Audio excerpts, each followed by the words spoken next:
千里之行，始于足下. A journey of 1,000 miles begins beneath the feet. We now gather in the Tao to travel the journey together.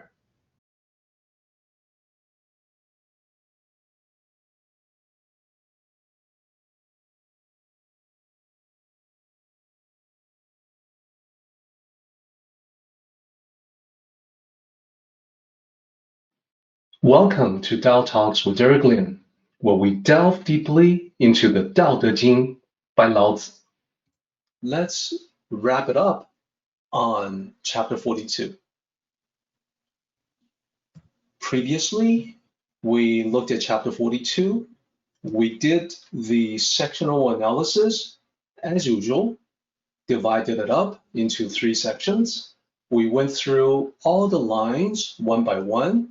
So we are literally at the very end of the chapter. We have finished discussing all the lines. Now, what do we talk about? Just to hit the highlights real quick. One thing that got a lot of attention, a lot of discussion from us, was the next to last line, which speaks of the violent one, the violent person, cannot have a natural death. So relating this to the working of karma, as you sow, so shall you reap. And there are multiple expressions. There are quite a few expressions in Eastern and Western traditions surrounding that. Violence is a topic of discussion throughout human history because we have seen so many instances where violence has been completely destructive and detrimental to the development of human civilization. So we talked about the Western expressions, quotes about violence, all very wise. And then we came back around to Eastern expression, and we talked about this particular expression, using this as an example. So in Mandarin, 善有善报, 恶有恶报. So at the top of this particular slide, the expression is just about how, whether it's good or bad, positive or negative, what goes around comes around. Karmic consequences, both good and bad, are real. Now we know that sometimes it doesn't look that way. People who are good are not necessarily rewarded, and people who are bad seem to get away with stuff. Hence, we have the expression at the bottom, 不是不报，时候未到. So, good begets good, bad begets bad. And if it doesn't seem to work that way, it's only because the time isn't right. So for details on that, the previous section has been recorded and uploaded to YouTube for anyone who wishes to investigate.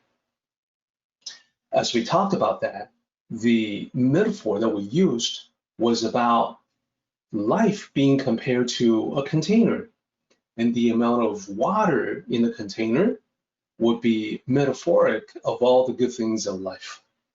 When you do good things, you have water being added to it.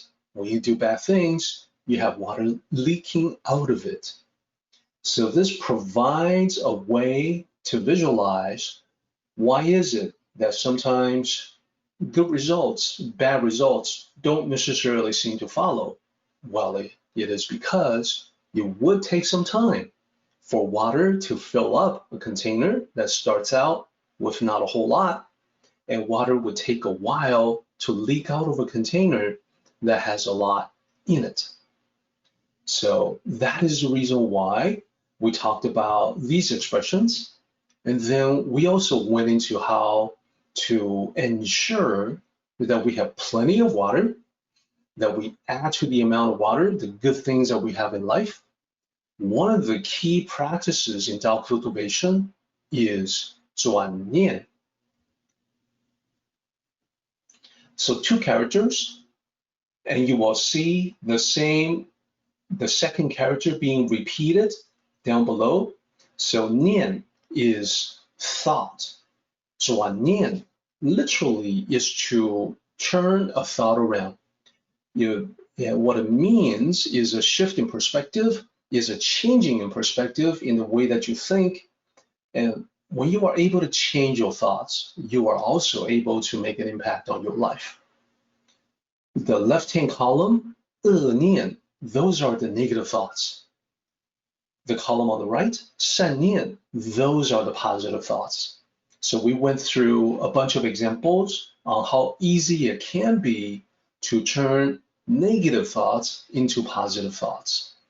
It's a skill that we want to get better at, all of us. It's key to being able to turn around a situation that seems negative into something that's positive. And again, for the details of that discussion, that's all being recorded and uploaded to YouTube. With many thanks to Mark, who has done an incredible job in putting all of that together. Last time, we were also able to complete our paraphrase of 42, and I think it bears repeating before we get into the final discussion of chapter 42, the full circle. So the final form of the paraphrase goes like this. The emptiness of the Tao, full of unmanifested potentiality, gives rise to existence. The oneness of existence, in turn, gives rise to the complementary duality of yin and yang. The interaction of yin and yang becomes the third factor: movement, dynamism, change. Change, omnipresent transformation, is what gives rise to everything in the universe. It is, therefore, the nature of all living things to possess yin and embrace yang. We are no exception, and that is why we must balance the two in order to attain harmony. For example, notice how people do not like to be seen as alone, unworthy, or lacking in virtues. But these are the exact terms rulers use on themselves. It is a way to integrate the high level of ruling power with a genuine practice of humility, a balance of yin and yang energies that promotes harmony. Similarly, in everyday life, we see events that appear to be positive but turn out to be the opposite, and vice versa. We also need a balanced approach in handling these events in order to bring harmony into our lives. What the ancient masters taught, I will also teach. Integrating the yin and yang energies is a necessary skill that helps us see the truth in life situations. For instance, the violent man pushing people around may appear to win, but sooner or later he will experience the ultimate defeat in a violent way. I will teach this concept as the most important among all my teachings. So that's the paraphrase. As I was working on this, I noticed that this differs dramatically with a paraphrase that I created 5 years ago, indicating that during the 5 years in the interval, I have also continued to learn additional insights, additional layers of meaning in the Tao Te Ching. And now, that's it for the recap from last time. We're ready to push on further to talk about the full circle for Tao Te Ching 42 to complete our discussion there. So why do the full circle? Well, the question is, how do we connect the end of this chapter back to its beginning to really get the essence of the Tao? So let's take a look at the last line of chapter 42. In the last line, In the last few lines, Lao Tzu talks about his primary, most important teaching. 吾将以为教父, that is the very last line. Now, it is easy to assume that this means something like violence begets violence, which is what the previous line talks about. The next to last line talks about how the violent person will not have a natural end. So is that the ultimate teaching? The most important primary teaching for Lao Tzu? Is that it? Well, that's the easy assumption, but it's actually not the case. Now that we know how to connect the end back to the beginning, we can get a deeper insight. So the beginning looks like this. 道生一，一生二. The Tao produces the one produces the two. So the end connects back to the beginning. How does that work? Well, let's ask this question. What leads to the next to last line about violence, that the violent person cannot meet a natural end? Well, the lines previous to it was about how appearance can be deceiving. So the violent person appears to win, but this is deceiving, this is deceptive, because the violent person is actually going to be suffering the greatest loss of all, the ultimate loss, the ultimate defeat. Indeed, in this particular chapter, every concept from the beginning links to the next one. So it forms a chain of ideas with the Tao as the beginning. Line 1, the first character, is the Tao. And then it goes on to that. The next link in the chain is the Tao goes to oneness, oneness goes to duality, complementary duality, and then it just continues on like that. And if we were to summarize the progression, we can see a simplified diagram. We can create a simplified diagram as to how the progression looks.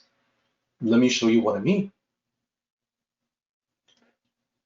If you take a look at this, there are 6 dots that are all connected, one leading to the next, from the beginning of 42 to the very end. So from the beginning, which is the Tao begets the one, to the very end, I will use this as the principle of all my teachings. In the very beginning, it is actually talking about universal creation, specifically the foundation of existence, everything we see, everything we experience. That foundation can be expressed as this continuous process of universal creation, from 0 to the 1, which is line 1, from the 1 to the 2, 2 to the 3, and the 3 to the myriad things. So that's a way to depict from the simple to the complex, from the few to the many, from the nothingness of the Tao to the somethingness of the universe, all that. So what follows that? What is the thought process that follows right after universal creation? Well, the next thing that Lao Tzu presented was that this universal creation process is deeply embedded in all living things, including us. That is the reason why we, you and I, we all possess yin and yang within ourselves, and we have to master them. We have to integrate their energies for greater harmony in life. Then, the next link in the chain of thoughts is as follows. It's an example to illustrate the idea where Lao Tzu says, the more visible your profile, yang, which is external, like the kings, emperors, the rulers of ancient times, having a very high profile. The more highly visible you are, the more humble you must be. That's yin. That's integration of yin and yang for greater harmony. So that's the first example that Lao Tzu used. In a similar way, Lao Tzu talks about how gain may appear to be loss, loss may appear to be gain. So what looks like a good thing may turn out to be a bad thing. What looks like a bad thing may turn out to be a good thing. So gain typically is assigned to yang, loss assigned to yin. External appearance will be yang, internal essence will be yin. These all have to be integrated so that we can see the truth in any situation. And that is the reason for the story about the frontiersman losing his horse. What is the next chain of thoughts, the next link in the chain of thoughts? Well, it's back to what we were talking about. The final example is that those who resort to violence may appear to win, that's yang, but they actually lose, that's yin. So these are the different factors. These are the two halves of the complementary duality that when we integrate them, we can see the truth. So finally, the very last item to talk about is Lao Tzu saying, this is what I shall teach. And by this, he means everything above, from the Tao all the way to the integration of yin and yang, the different examples of that. So this is the complete thinking, the complete process from beginning to end for chapter 42. And this allows us to draw the other arrow from the beginning to the end. This is the full circle that we're looking at now. And now that we have the full circle, we look at it this way, it becomes pretty obvious that the primary teaching is not just about violence. It's about so much more. It's about the integration of yin and yang in everything. So it's much deeper than that. It's about the mastery of all complementary dualities in one's life. It's about the integration of yin and yang. It's about balance and harmony. We all need to have greater balance and greater harmony in our lives. Sometimes we have too much yang energy, sometimes too much yin.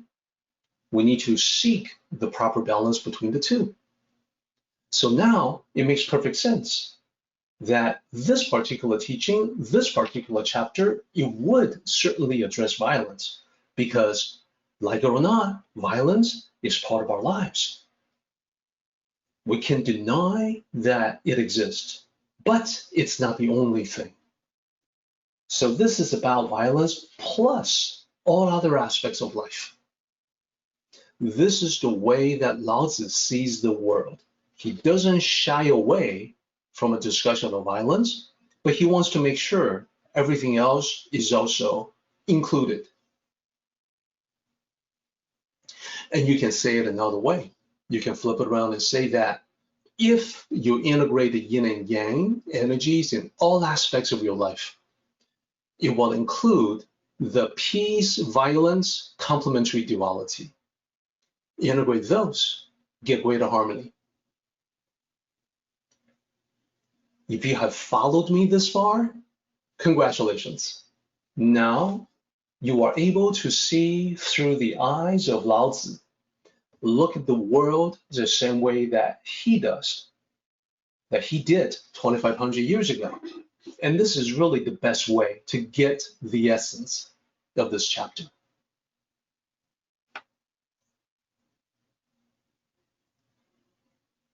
And this is the conclusion of our discussion on Tao Te Ching, chapter 42.